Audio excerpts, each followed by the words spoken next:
Well, hey everyone, thanks for joining us again for another episode of the Fruitful Family Podcast, where we discuss our faith, our family, and farming, and where all of those intersect in different topics. And so tonight, we are once again going to have a conversation and going to continue in our introductory episodes. Tonight, the topic is farming.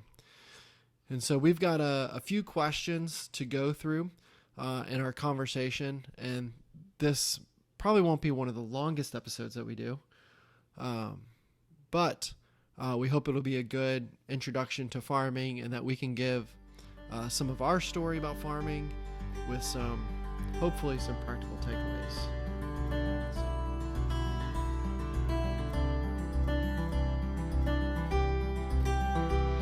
All right, so let's get it started.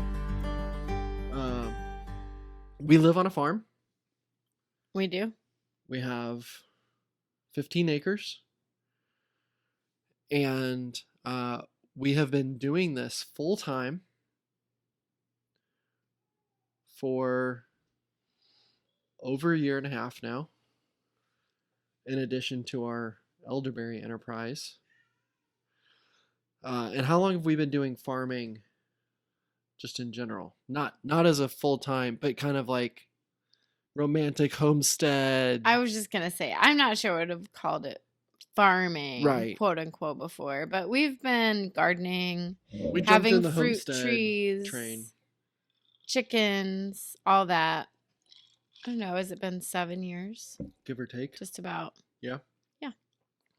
I think we got our first chicken like 8 or 9 years ago.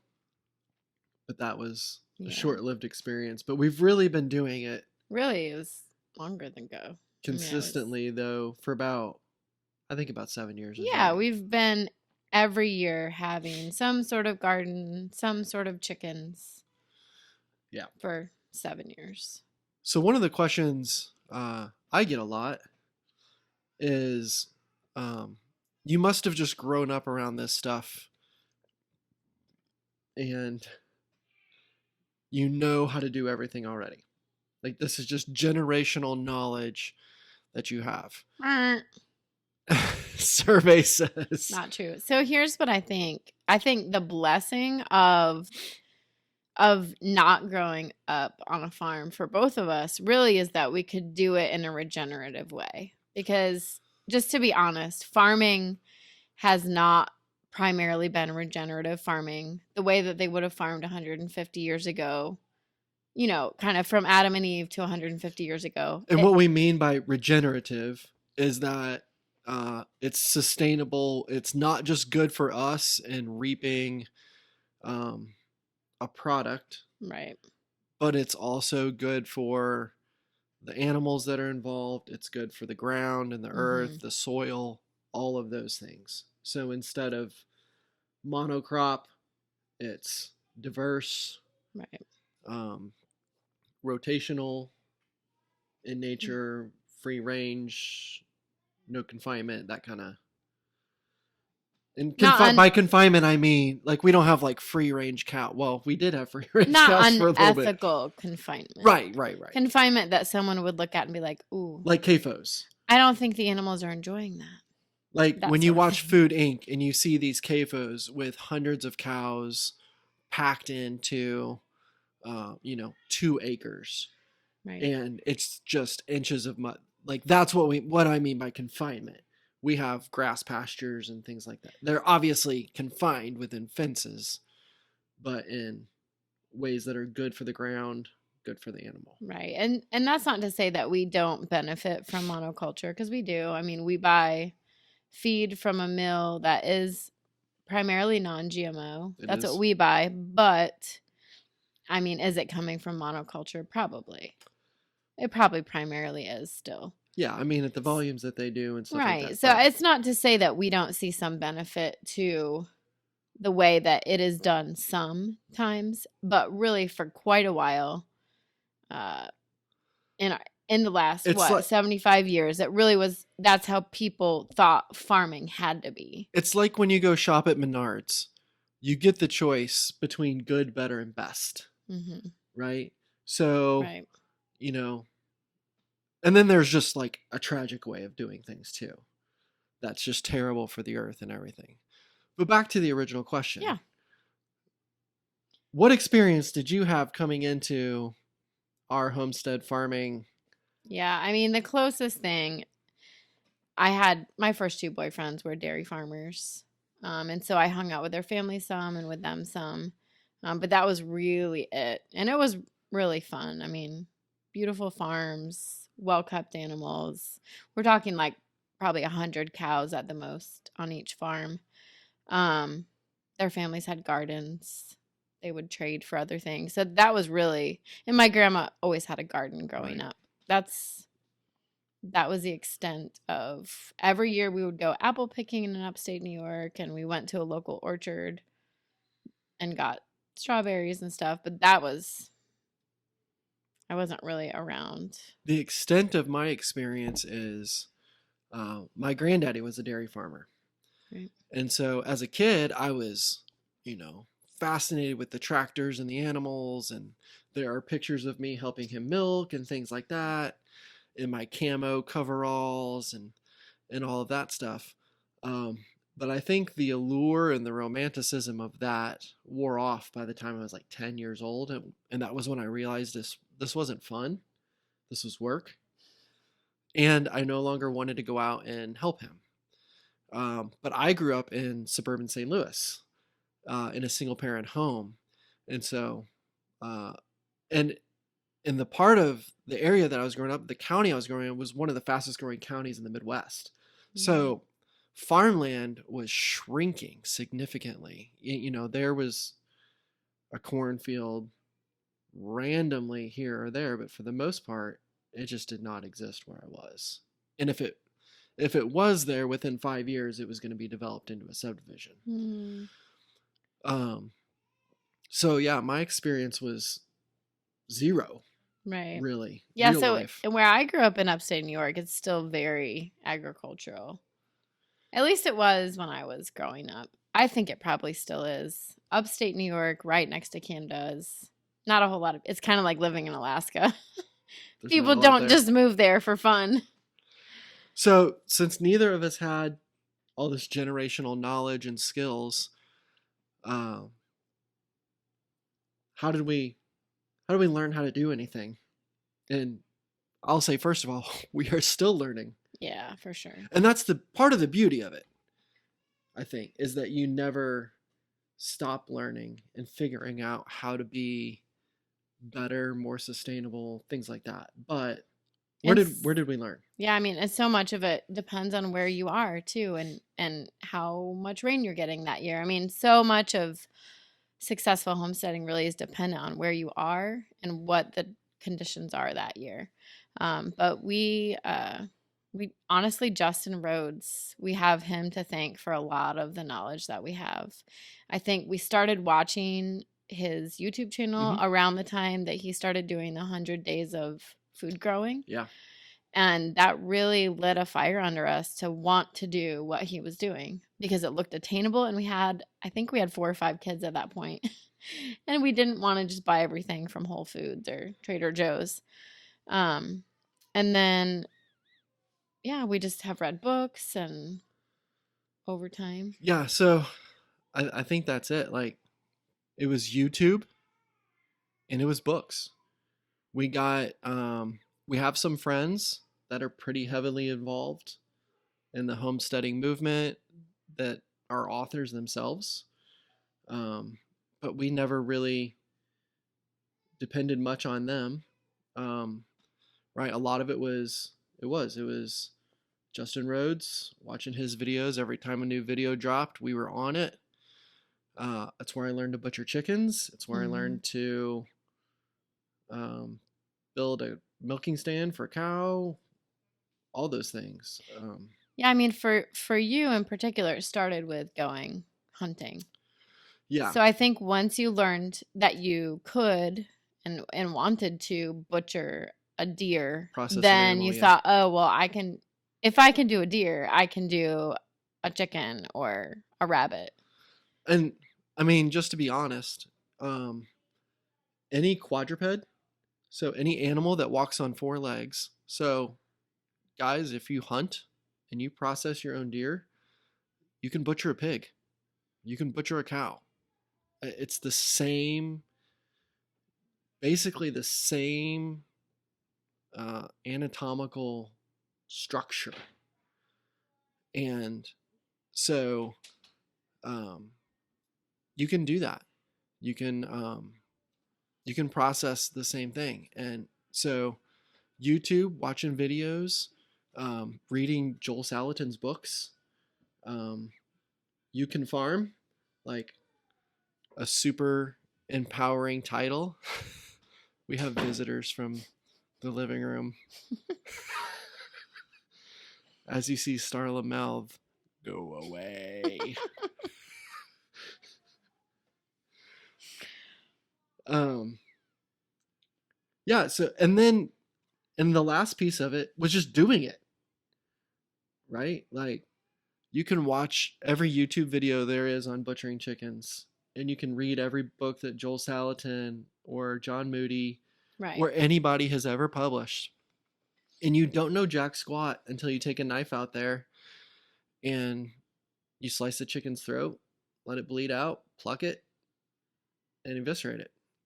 Yeah, and I think I want to say too, I hear so many women say, "Oh, I just couldn't do that," or maybe I could be around, but I definitely couldn't do it. And you know what? You can. I didn't grow up on a farm. I didn't grow up around death or blood everywhere or guts, but it's when you want to eat something good and you want to see it suffer the least, then you butcher it yourself and you figure it out and you learn not to be grossed out by it. You can do it. The things that you can do, I mean, the things that you have to do, you can do. And I think and I'll give him credit for this. Justin Rhodes, one of the most memorable things he ever said in one of his videos was, "It doesn't matter if you're a vegan or vegetarian or just a pure carnivore. It doesn't matter what it is that you eat. In order for you to live, something has to die." And that was profound, because I think it's a theological statement too. Um, but especially when it comes to your food, you see these. Uh, you don't, because you're not on Facebook, but like these Facebook things, like, why don't you all just go to the grocery store and buy your meat there where no animals were harmed? And you're like, Mm, I don't think you know how this works. Um, Maybe less animals are harmed, because if you ever look at our meat and you look at grocery store meat, um, they're not the same product. So there's like a weirdness to it, yeah. but animals have to die. And once you realize that in order for you to live, something has to die, and there's a wonderful, not a morbid joy, but there is a joy that comes from being able to grow, butcher, process, package your own food. Hmm. Yeah, butcher days are bittersweet. We Right. we pray for animals before we start butchering, or I guess killing. And then it at first it is sad. The first few animals, it is like, ugh. But as you do it, it becomes like, okay, I have to do this. And you get used to it, and I think that's good. And I think our culture is so afraid of death. We're afraid of death. We're afraid of bad smells. We want to sanitize everything, and that's not healthy. Yeah. We should set up desanitization. All right, Dwight. All right. So I'm going to stop, or I'm going to skip one of the questions to come back to it.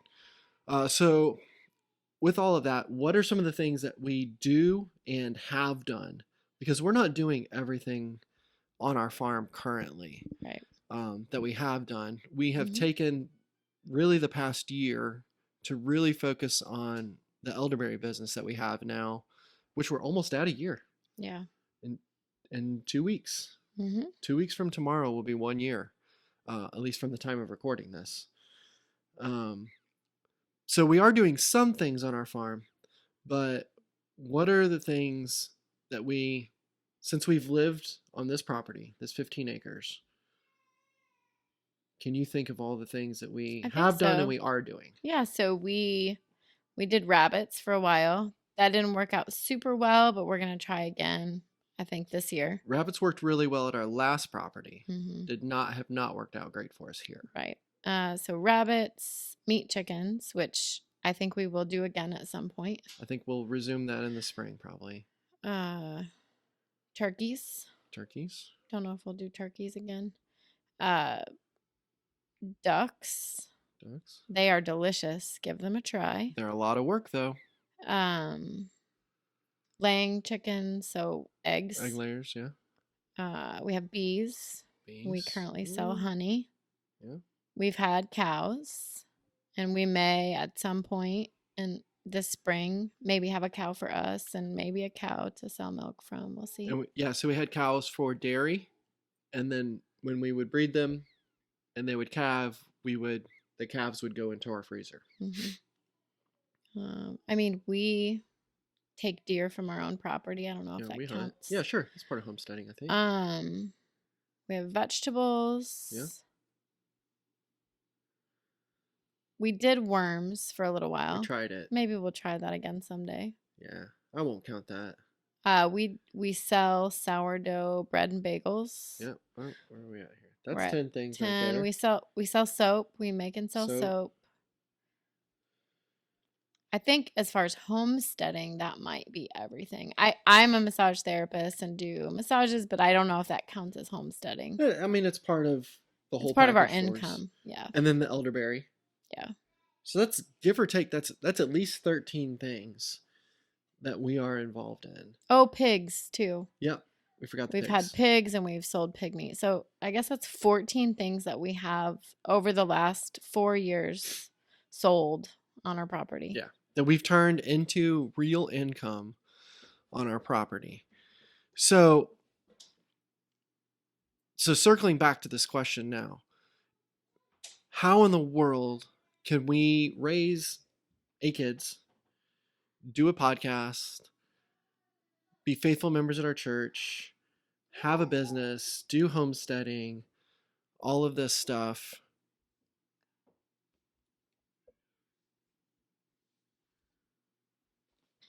Go out.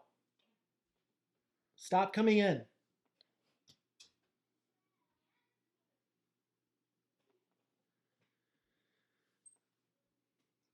How can we do all of these things, plus all the extra things that we do that we're involved in? We train Brazilian Jiu-Jitsu together now. The kids do judo.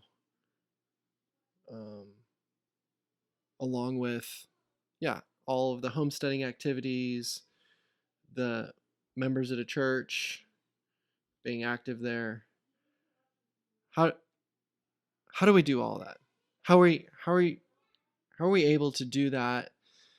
Do we just have crazy schedules where we stay up freakishly late and we wake up at the butt crack of dawn early?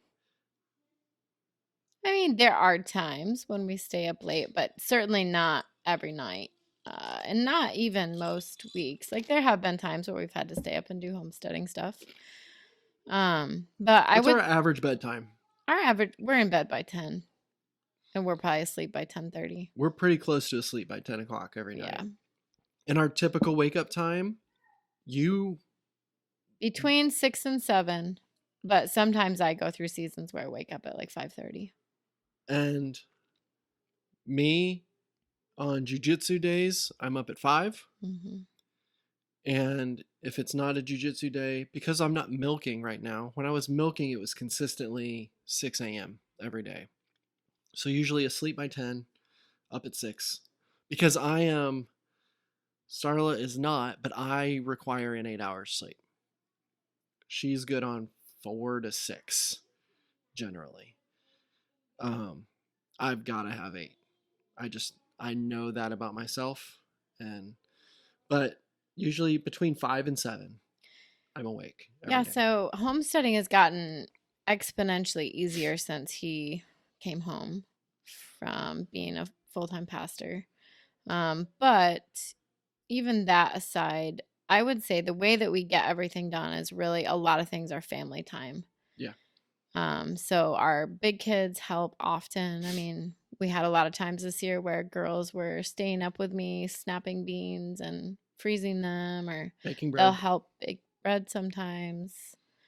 The big everybody helps on chicken butcher on Butcher Day. days, Yep. and we're just doing a lot of things together. I would say that we still often have pretty firm uh, gender boundaries that have been like kind of similar throughout time and history, except for maybe right now.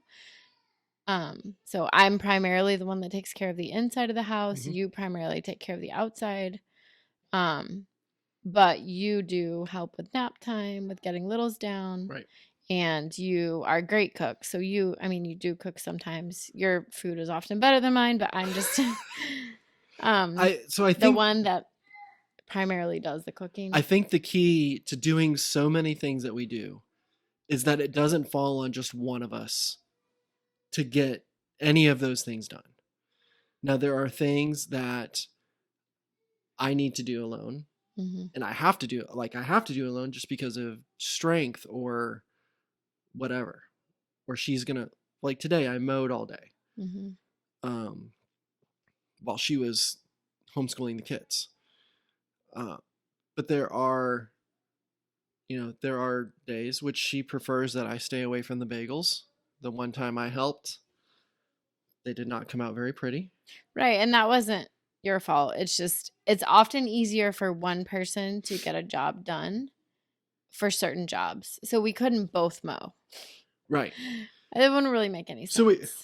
we've come up, some of it intentionally, some of it unintentionally, just a division of labor. That there are certain tasks that I need to do, certain tasks that she needs to do, and then there's a whole lot of tasks that we get to do together as a family. Hmm. And that's how we're able to accomplish a lot of things. So, all right, so as we kind of bring this down a little bit and try to land the plane a little bit here, this is a growing movement, right? A lot of people, especially in the past 3 years, right? We bought our farm in 2019. COVID happened in 2020. Everybody called us up and they were like, "We're gonna come out to your place." I don't know. Can you shoot a gun? Can you kill an animal? Like, what can you do?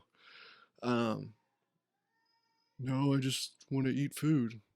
Sorry, but people, uh, they see the value and the benefit when, you know, 3 out of the 7 primary meat processing places in the country stopped for COVID. You know, there was a supply chain breakthrough or breakdown, and we did really well that year because we had meat and we had milk and we had bread and we had eggs, like everything that everybody wants, we were offering it. um, and they could come see it. We've even had customers process with us. Hmm. So the question is, for those who are either getting started or just exploring the idea of homesteading, uh, I've got a couple things to add too. What's one piece of advice that you would give? And we have not I don't know what she's going to say. We haven't talked about this yet. So, So I would say just do it. If you can shuffle some money around and buy some land, I think it could be anywhere between 3 and 4 acres, and as many acres as your money will allow. But you just do it. And then, I mean, it's great if you could wait a year before you do all the things, because you can see how your land is for a year. But at the end of the day, you're going to mess up. Things aren't going to go the way you think they're going to go, and you just have to do it. And you learn so much farming. Our marriage is so much, I think it's so much better than it would have been if we'd stayed in the city. Um, he gets to see me shine as I have children and feed them well and make food for our family and help our home be productive. And I get to see him shine when he can butcher a cow in a way I could just never do that. I'm not physically strong enough to lift up a cow and to do all these things that you can do. And it makes me appreciate you and the way that God has built you as a man. So I think we have really grown as a couple in our marriage, and in particular just in respect for each other as we've farmed, and we've realized like, oh, we really are different. Culture Right. wants to say we're all the same. Well, we're not. And you spend a year on a farm and you realize pretty quickly we're not the same. Now, maybe if it's a fruit farm, sure, maybe we could both pick fruit the same way, but you add large I do it more livestock. forcefully. You add large livestock in there, and it's just, you can tell. So I would offer one addendum to your counsel is your counsel is just do it. Mm-hmm. My nuance I would say is just start where you are. Well, yeah. So we started on a quarter acre Mm-hmm. with chickens and a garden, like a small garden and things like that. So my first piece of counsel is just wherever you are, find a way to do something. Now, you might have an HOA or something like that where you can't have 10 beehives in your backyard and you can't do all this stuff. Grow some tomatoes. Like, which is my second advice is grow what you like. Don't don't be like, oh, I want to get 10 pigs and then realize that you hate pork, because that's just a disaster waiting to happen. Or you plant an entire garden of tomatoes and you hate anything with tomatoes in it. Point being, like, don't buy a cabbage farm if you're allergic to cabbage. So I would say start where you are and figure out whatever it is you like. Oh, I can't think of the book that I read, and the counsel that the guy gave um, was figure out what you like to do and learn how to make money doing it. Mm. It's that simple. Just figure out what it is, what you like to do. And so in the world of homesteading, do you like to eat chicken? Well, then get some meat birds and raise them up and keep half of them for yourself and offer the rest of them to friends and family at cost. And it will go from there. Yeah. And you're going to have failures. Sure. And I think just keeping that in front of you is that every time you fail, you learn what not to do. You do have to be honest with yourself, which I think can be hard sometimes. It can be hard to be like, oh, that really That's too didn't much work. failure. And perhaps we should take a break from that. You have to have the wisdom to say, we need a break from that for the season. So when you have a whole bunch of littles, it's probably not the time to have 15 different types of livestock. Yeah. Because they just can't help you.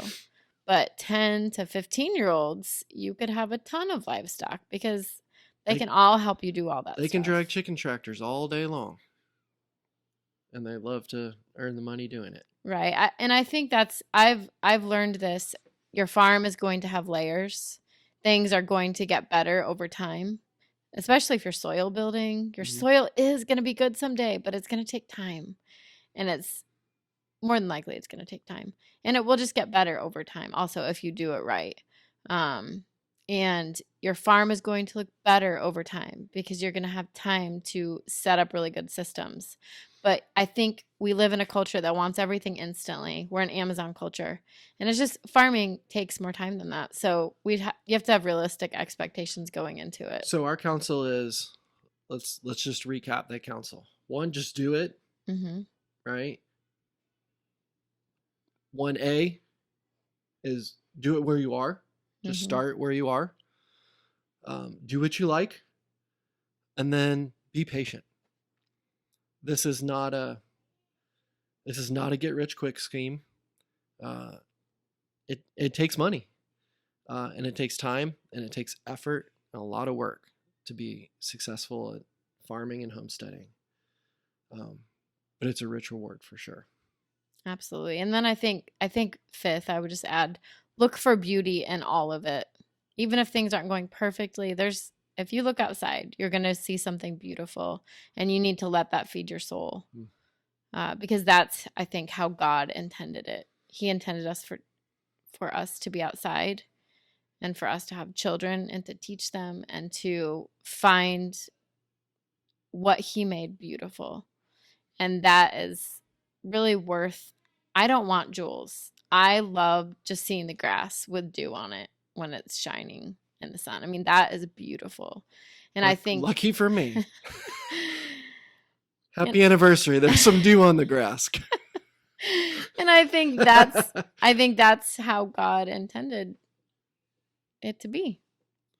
Well, that's our quick rundown. A look at farming/homesteading. If you have any questions, feel free to contact us, ask us more in depth. Again, this is one of our beginning episodes, and so we will take a lot of these principles and these ideas that we've just talked about, kind of like a bird's eye view, and we'll do a city walk.